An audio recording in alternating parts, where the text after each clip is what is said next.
ফরিদপুরে এক মানসিক ভারসাম্যহীন অসহায় নারীর কোল জুড়ে জন্ম নিয়েছে এক ফুটফুটে কন্যা শিশু। জানা যায়, ফরিদপুরের নগরকান্দা উপজেলায় গত সোমবার বিকেলে ফুলসুতি বাজার এলাকায় ওই নারী প্রসব বেদনায় ছটফট করার সময় স্থানীয়দের মাধ্যমে খবর পেয়ে দ্রুত এগিয়ে আসেন উপজেলা নির্বাহী কর্মকর্তা রেজওয়ানা আফরিন। প্রসব বেদনায় ছটফট করছিলেন, তখন আমি গ্রাম পুলিশের মাধ্যমে তার সংবাদটি পাই।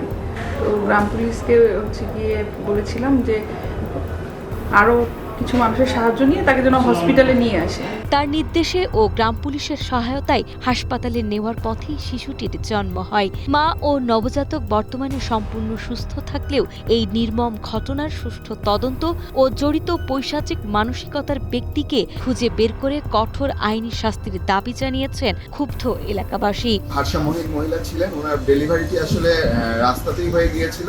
আমরা যখন জানতে পেরেছি, আমরা পরবর্তীতে তাদেরকে নিয়ে আসছি হাসপাতালে এবং পরবর্তীতে যে কার্যক্রম ছিল প্লাসেন্টা, যেটা ফুল বলে, ওইটাকে ডেলিভারি আমরা এখানে করিয়েছি।